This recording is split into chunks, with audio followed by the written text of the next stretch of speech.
T, how are ye? Welcome back to the Candlelit Tales podcast, where we tell Irish myths set to original music. My name is Sorcha. I'm one half of the sibling storytelling duo who founded Candlelit Tales. In this episode, we continue our series on the Fianna, also known as the Fianna Saga, with the story of the Bodach, who might not be what he seems, but he might be. You'll have to listen. This one is told by my brother Aaron. If you'd like to listen to our reflections and join our monthly chats and support this podcast, you can join our Candlelit crew following the links in the description, or the show notes, or the bio, depending on where you're listening. But for now, hey Aaron, tell us a story. Fado, or maybe not so long ago, there was a warrior that came to these shores. And he was a fierce man with desire in his heart to rule all of this land that he saw. And so he went to where kingship was. He went to the High King in Ireland. He went to Tara. When he came to the hall of the king, he opened the great door wide and he stood silhouetted there as everyone turned to look at this monstrous warrior. With huge plates of armour across his chest, a heavy helmet he took down, and he announced his name was Iron Bones. And he had a desire to rule the land of Ireland, or at least take tribute from it. For he had a request. If anyone would face him in combat in a fully fledged fight, or match him in a wrestling match contesting his strength with their strongest, or face their fastest in the fleetest-footed race that could ever be seen, and if any one man could face him in any one of these tasks and beat him, he would go and leave Ireland well enough alone. But if he wasn't, and he won, he would ask for tribute to be paid to him as so many other countries had to do. And so they all looked around, and whispers murmured as they wondered who it was could possibly face this fierce warrior. Many called him Quail Iran, the thin piece of metal which he held by his side, sharp and deadly looking. Nobody wanted to face this man and this warrior in a fight, and certainly not match him in strength. They all looked to the king, and the king looked to his most trusted and wisest, and asked for Fionn McCool to be sent for. The warrior was allowed in and gave a bed until they would find someone to face him, and they assured him they would. The following day, Fionn McCool was found and brought to Tara, and he had a small group of the Fianna with him, Gull amongst them, who grumbled at being on the beck and call of the king, the High King. Illustrious so he was, but weren't they rulers in their own right? But Fionn agreed to do it, so they went up. And they met the king, who explained to them then what was going on. Well, Fionn McCool said there was no one maybe by the size of him to match him in strength, although Gull MacMorna could easily defeat him, he thought. Better to go with the race. Let no blood be lost, he thought. And after all, once he took a better look at Iron Bones, Gull was aging, he thought better of it anyway. So they were sent to find Coercive. And this was the way they went, around the forests of Ireland, looking for Coercive, passing many streams along the way, wondering what he was doing this particular day. But it wasn't long until Fionn McCool and Gull MacMorna heard the strange sound of a man, a beast, a monster, something coming towards them, a gruff breathing, a heavy lurching, the sound of feet cutting and ripping up the muddy, wet soil. And when Fionn McCool and Gull MacMorna looked through the trees blanketed in green emerald as the sun shone through it, light rain had been falling all throughout the day, so the ground was nice and wet and moist. And there had been many wet moments in the last few weeks, so the ground was soft. When they saw a Bodach walking towards them, a churl, an old but heavy bone, huge giant of a churl.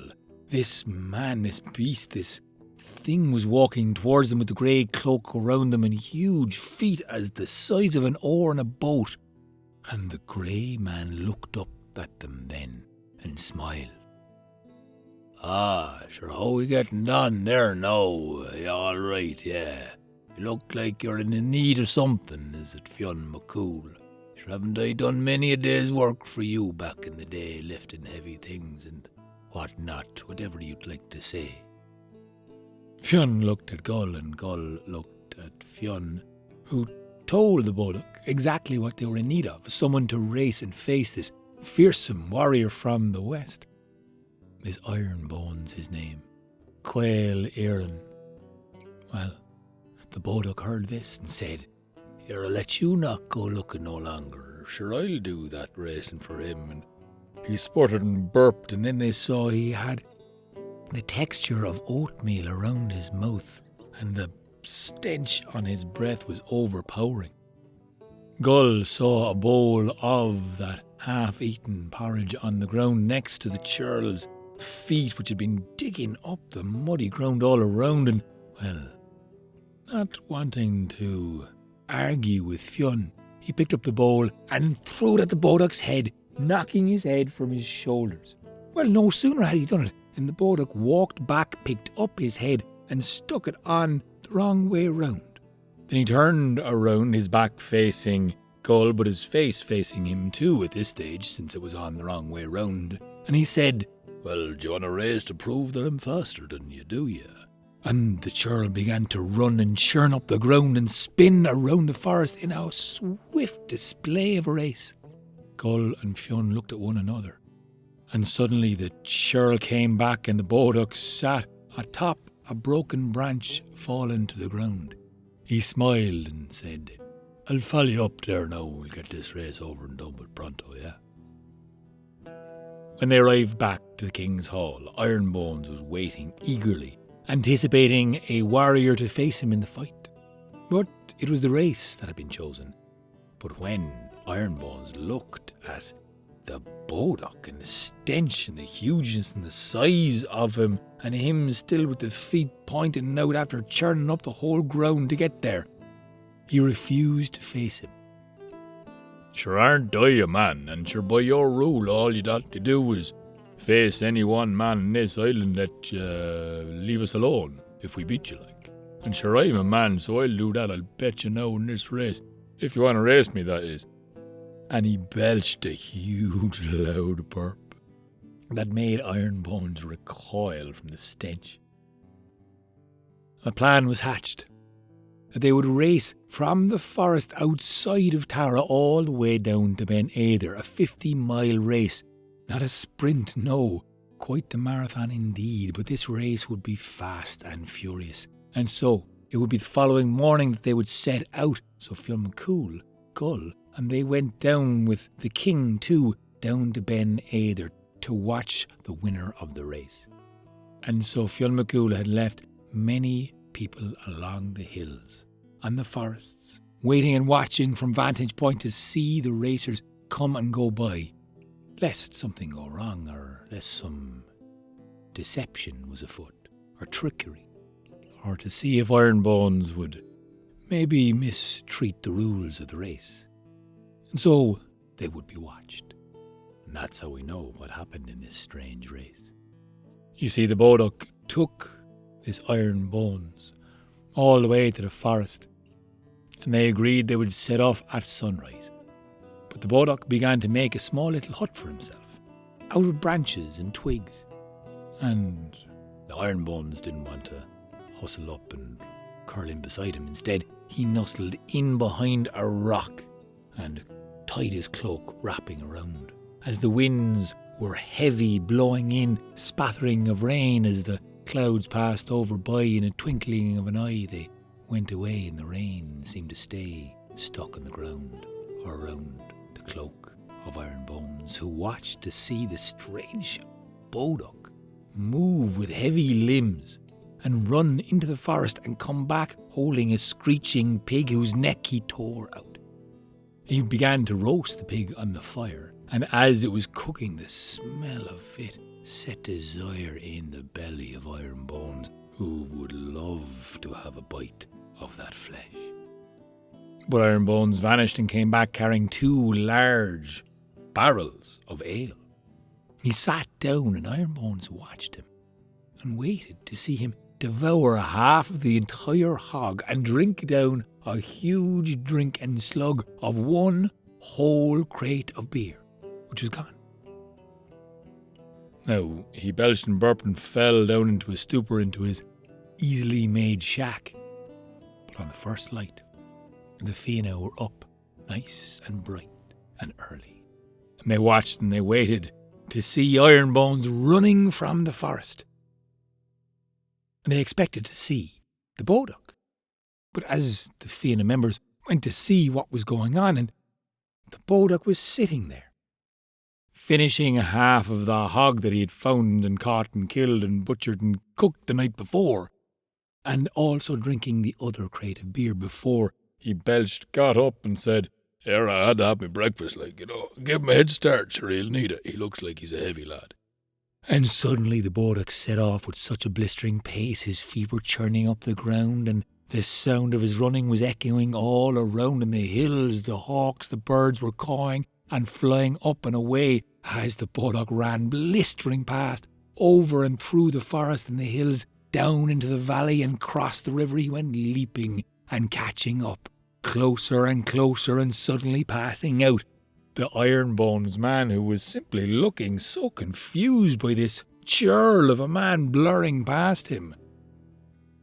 Now, Gull hadn't made it all the way to Ben either. He had been kind of tired, and he wasn't the fastest anyway. And he had taken a pit stop halfway along the race. And he said he'd stop here. It was a good vantage point, looking down at some of the bushes and in between the trees. And he saw, well, he heard it first, but then he saw the Bodach racing so fast until he stopped abruptly, right at the bushes in front of him, the big blackberry bushes.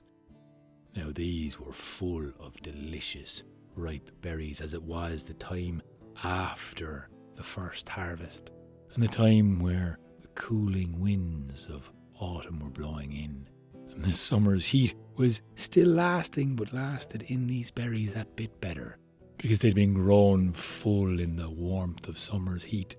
And suddenly the Bodach began to pick and pick and pick and pick, and fill his pockets so full they overflowed, and in doing so, Ironbones ran past him, still running as fast as he could, faster than most ever would.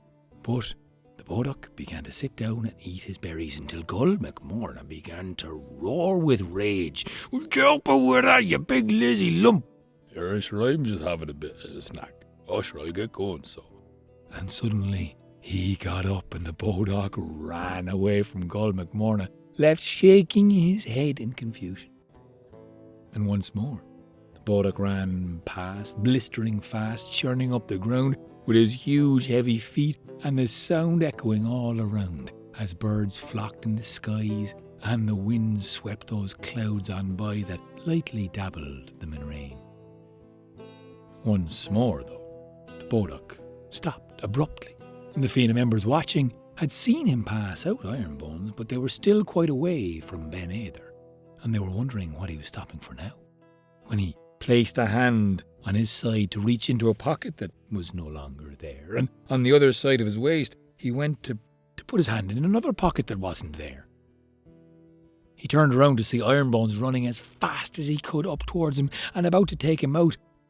"Come here, did you see 2 pockets fall off there now? I'm fierce hungry and I had a lot of blackberries. They were fierce nice, are they back there? Did you see them?" Ironbones, panting, didn't fully slow, but said he only had seen socks about a few miles back there. "Ah, jeez, that's them. They fell off me bloody waistcoat with the weight of the berries, sure they were fair thick. Hang on, I'll be back in a minute."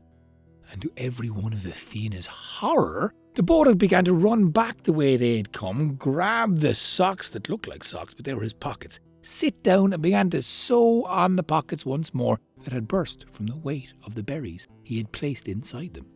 And so, knowing he would burst his pockets if he went running again, he ate all of the berries, while the race was still on. Now once more Gull McMorna came and found the Bodach feasting on blackberries He let out a roar, but the Bodach said, hold on there now, I just need to close my eyes for a minute. And he took a solitary 2-minute nap, which did him well, as he woke up with a thirst for running and ran so fast and fleet-footed. He churned up the ground just as he'd done before, and the birds and the hawks and the crows were cawing in the air as he came closer to the coast. He saw Iron Bones belting his way along as the wind was lashing fiercely and the waves were crashing against the rock, and they saw Ben Aider on the coast to the southeasterly side of them, and they were keeping on running down the way, and suddenly, the Bodach began to run that bit faster and came so much clearer over the headland that he landed in Ben Aider long before Iron Bones ever got there.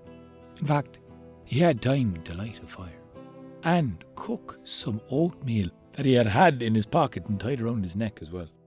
And when he put it into the pot, he stirred in some blackberries he had kept and mushed it all together and began to eat it down, thinking, this is pure magic stuff, this. I love oats. I do, like.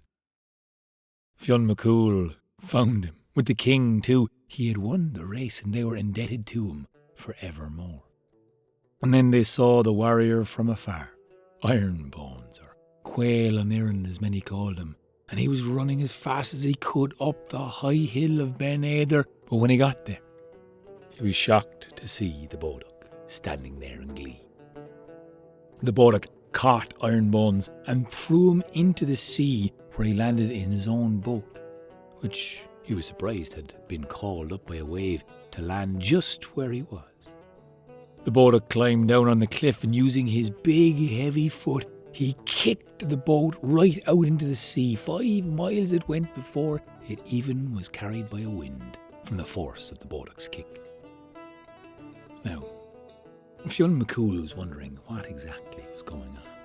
Of course, he could have put his thumb in his mouth, but that took away a lot of the pleasure from finding out the stories from someone's mouth. And so, when he saw Gol MacMorna panting and running up the hill of Ben Aider, he asked the Bodach who he was, where he came from, and why he had done this deed for them. Well, the wind seemed to pick up, and suddenly the waves seemed to get louder as they crashed, and the mist seemed to come off the wave. And blowing in, they couldn't quite see. The Bodach's grey cloak turned and twisted and landed lightly on the ground.